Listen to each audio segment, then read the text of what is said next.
कई बार हम इसलिए परेशान रहते हैं कि आईटीआर की डेट निकल गई। वैसे तो बड़ा लंबा एक टाइम ब्रैकेट सरकार देती है, और इस साल तो और ज़्यादा सरकार ने दिया है, बट स्टैंडर्ड भी अगर देखें तो 31 मार्च को आपका फाइनेंशियल ईयर एंड हुआ और 31 जुलाई तक बिना ऑडिट वाले केसेस में डेट रहती है। ऑडिट वाले केस में दोस्तों 31 अक्टूबर की डेट रहती है। International transactions, transfer pricing, taxation में 30 नवंबर डेट रहती है। और अब आप सोचिए कि मतलब फिर भी डेट निकल गई। पता नहीं कौन सी दुनिया में हम खोए हुए थे, कौन सी बेहोशी में हम पड़े हुए थे। मतलब हमारी आंखों के सामने सरकार बार बार प्रचार कर रही है कि अंतिम तिथि आ रही है, अखबारों में विज्ञापन आते हैं, सोशल मीडिया पूरा फ्लडेड हो जाता है। अलग अलग accountant, chartered accountant, cost accountant और ये सब प्रोफेशनल्स, कंपनी सेक्रेटरी, इनके ऑफिसेज में बार बार सूचनाएं लोगों को भेजी जाती हैं, लेकिन नहीं, हमारी तो डेट निकल गई। अब क्या करें? अब दो बड़े रास्ते हैं बढ़िया बढ़िया, जिससे आप अपना आईटीआर भर सकते हैं लास्ट डेट के बाद भी। ठीक है, तो कोई चिंता करने की बात है नहीं। तो फॉर एग्जाम्पल हम अपने वाले फाइनेंशियल ईयर की बात करते हैं। फाइनेंशियल ईयर 2024-25, जिसको आप प्रीवियस ईयर भी कह सकते हैं। मतलब मैं करंट सिचुएशन के हिसाब से आपको एग्जाम्पल देकर बताना चाहता हूं कि कौन सी डेट तक डेट निकलने के बावजूद आप आईटीआर भर सकते हैं। तो हमारे पास जो असेसमेंट ईयर हुआ, यानी आईटीआर भरने का जो वर्ष हुआ, वो असेसमेंट ईयर। ये सब आप जानते हैं, मतलब मैं तो ऐसे ही बात कंप्लीट कर रहा हूं अपनी। प्रीवियस ईयर में कमाई गई इनकम का आईटीआर आप अगले साल भरते हैं, यानी 31 मार्च 25 को ये वाला ईयर खत्म हुआ, 1 अप्रैल 25 को ये वाला ईयर शुरू हो गया, एवाई वाला। तो इसका आईटीआर की डेट, ओरिजिनल डेट जो भी थी वो निकल गई। तो ओरिजिनल डेट क्या थी? ओरिजिनल डेट क्या थी बताइए? ओरिजिनल डेट थी या तो 31 जुलाई, जो इस बार 15 सितंबर कर दी गई है, या फिर थी 30 नवंबर, या फिर थी 31 अक्टूबर। लेकिन हम, जैसा कि मैंने पहले बताया, हम तो बेहोश आदमी हैं, हमारी तो डेट निकल गई। तो अब हम लेट रिटर्न भर सकते हैं। लेट रिटर्न की भी लास्ट डेट है। लेट रिटर्न की लास्ट डेट क्या होती है? 31 दिसंबर। 31 दिसंबर 2025। लेकिन जैसा कि मैंने आपको बताया, हमारे नशे की आलम यह है, हमारी बेहोशी का आलम यह है कि भाई साहब ये डेट भी निकल गई।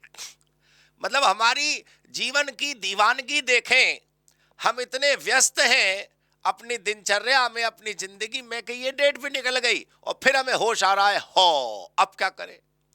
सरकार कहती है no fear, we are here. ध्यान से देखिएगा, एक्सटेंडेड डेट,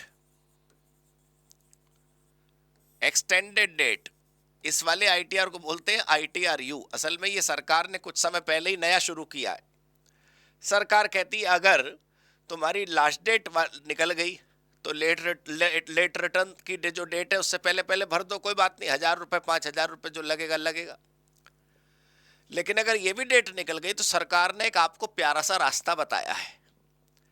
सरकार आपसे कह रही है कि देखो ऐसा करो, असेसमेंट ईयर खत्म होने से 4 साल तक एक नया फॉर्म में बना देती हूँ आईटीआर यू, क्योंकि वो ओरिजिनल वाले फॉर्म तो एक्सेप्ट होंगे नहीं, सिस्टम में फाइलिंग ही बंद हो जाती है, सॉफ्टवेयर ही ऐसा प्रोग्राम्ड है।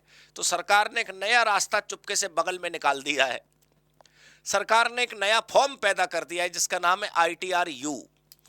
अगर आप वो भर दोगे तो मान लिया जाएगा कि आपने ये भर दिया। इससे बढ़िया क्या बात है? मतलब ये वाली डेट निकल गई, कोई बात नहीं, ये वाली डेट से पहले भर दो। ये वाली डेट भी निकल गई, कोई बात नहीं। एक प्यारा रास्ता क्या है कि जो आईटीआर आप इन डेट से पहले पहले भरते, वही आईटीआर नए नाम से यहां भर दीजिए, माना यही जाएगा कि आपने ये भर दिया है। उसे बोलते हैं आईटीआर यू। अच्छा, इसकी लास्ट डेट क्या है? 4 years from end of assessment year. अब आप देखिए, असेसमेंट ईयर मैंने आपको बताया था अभी, असेसमेंट ईयर कब एंड हुआ? अगर हम इसी साल का एग्जाम्पल अपना कंटिन्यू करें तो असेसमेंट ईयर एंड हुआ 31 मार्च 2026 को, 25-26 को असेसमेंट ईयर है ना, तो 31 मार्च 26 को एंड हुआ, तो ये 4 इयर्स कब पूरे होंगे? 4 इयर्स एंड कब होंगे? अरे 26 से जोड़ लो, 27, 28, 29, 30, तो 31 मार्च 2030 को आपका फाइनेंशियल ईयर एंड होगा। तो यही डेट हो गई आईटीआर यू की। तो इसका मतलब ये हुआ कि बात घबराने की तो नहीं है, चिंता की नहीं है, स्ट्रेस की नहीं है। अंतिम तिथि के बाद भी आप आईटीआर भर सकते हैं, लेकिन थोड़ा कोशिश करें कि नशे में कम रहें, थोड़ा कोशिश करें कि बेहोशी में कम रहें। वो बात अलग है यार, किसी वजह से आप आईटीआर नहीं भर पाए, दैट्स अनदर इशू। वो उनके लिए ये सुविधा दी गई है कि किसी वजह से आप नहीं भर पाए, कोई डिफिकल्टी थी, कोई घर में परेशानी थी, कारोबार में परेशानी थी, कोई और दिक्कत थी, तो अलग बात है। लेकिन साहब वो लास्ट डेट के बाद का ऑप्शन है, इसलिए हम तो आराम से दे भरेंगे, ये क्या बात है? ठीक है, तो समय सीमा के अंदर अंदर आईटीआर भरें, कोई भी बैड कॉन्सिक्वेंसेस ना होने दें। लेकिन फिर भी अगर किसी मजबूरी की वजह से हो जाता है तो सुविधा उपलब्ध है। दोस्तों, ऐसी अच्छी जानकारी के लिए आपको इसी चैनल से जुड़े रहना होगा, हमारे CFM से जुड़े रहना होगा। मैं हमेशा आपसे कहता हूं, join CFM, be skilled, be a pro.